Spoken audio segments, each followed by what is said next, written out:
Has been put on by Sister Heath and a lot of participants. It's taken from the Bible story book. I'm checking to see if you're listening. Where is it taken from? No. Question and answer. No, it's taken from the Bible story book about Noah's Ark. And so why don't we give our attention now and we'll see how this comes about.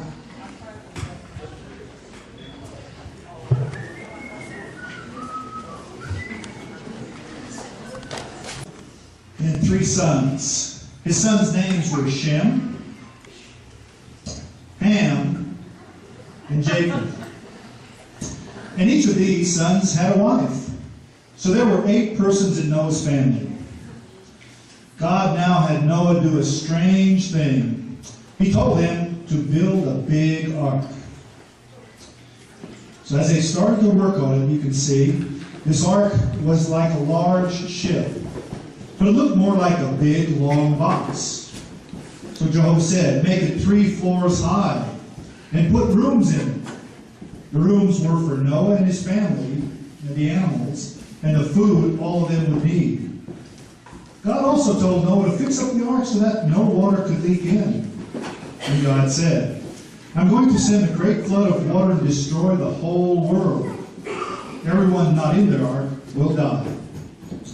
Noah and his sons obeyed Jehovah and started building. But the other people just laughed. They kept on being bad. Nobody believed Noah when he told them what God was going to do.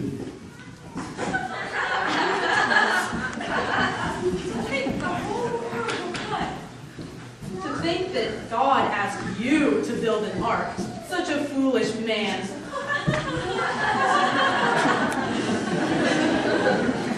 So you can see as the bystanders laughed on, it took a long time to build the ark because it was so big. Finally, after many years, it was finished. Now God told Noah to bring the animals into the ark. God said to bring in 2 of some kind of animals, both male and female. But of other kinds of animals, God told Noah to bring in 7. God also told Noah to bring in all the different kinds of birds. Noah did just what God said. Start bringing in the animals.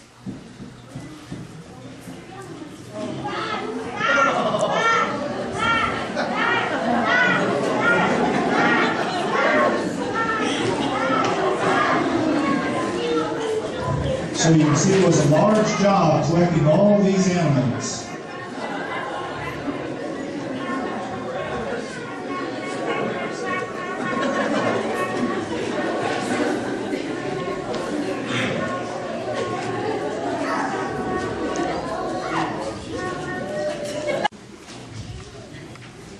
So afterward, Noah and his family also went into the ark.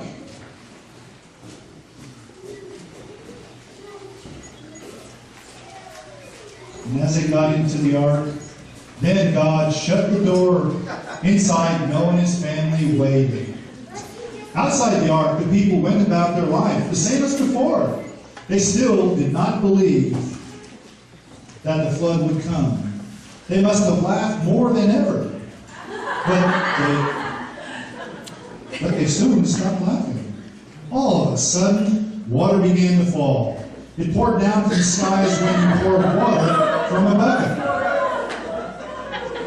Noah had been right, but it was too late for anybody else to get in the ark.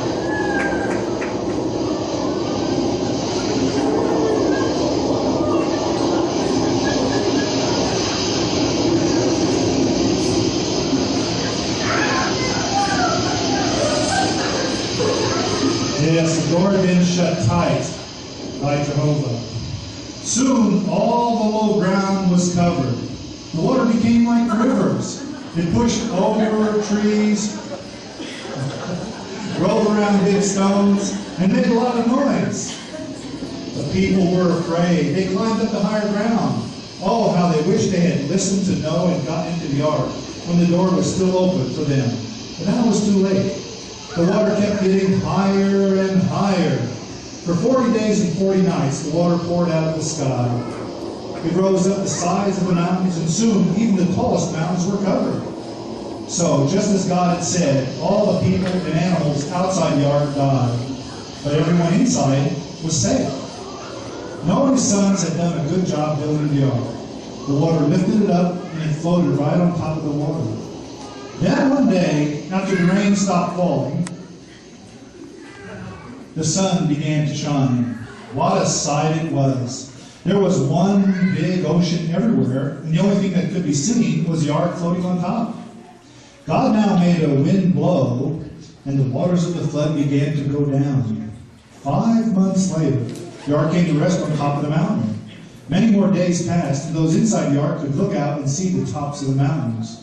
The waters kept on going down and down. Then Noah let a black bird called a raven out of the ark. It would fly away for a while, and then it would come back because it could not find a good place to land. It kept doing this, and each time it returned, it would rest on the ark. Noah wanted to see if the waters had run off the earth, so next he sent a dove out of the ark. But the dove came back too because it did not find a place to stay. Noah sent it out a second time, and it brought back an olive leaf in its beak. So Noah knew that the waters had gone down. Noah sent out the dove a third time, and finally it found a dry place to live. God now spoke to Noah, and he said, "Go out of the ark. Take your whole family and the animals with you." They had been inside the ark for more than a whole year.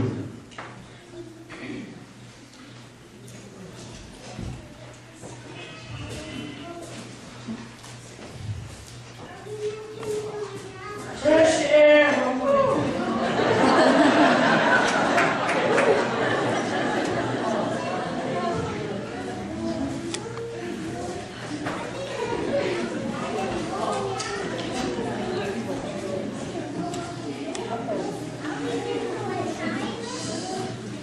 So as Noah and the family exited the ark, the animals got off the ark, Noah made an offering to God. He offered this gift of animals to thank God for saving his family from the great flood.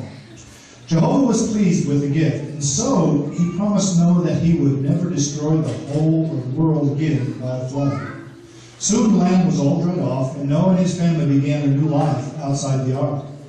God blessed them and told them, "You must have many children. You must increase in numbers until people live all over the earth." But later when people would hear about the great flood, they might be afraid that the flood like that would happen again. So God gave him something that would remind people of his promise, never to flood the whole earth again. Hi, Daddy. So beautiful!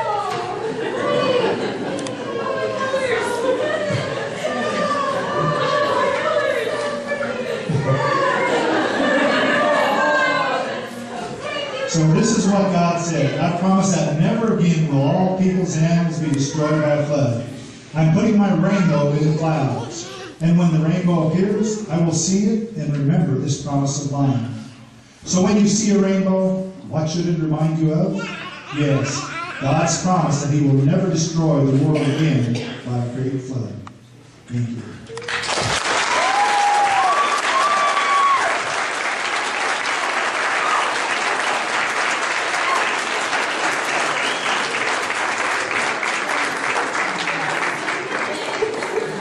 Hey, everybody get over here and line up.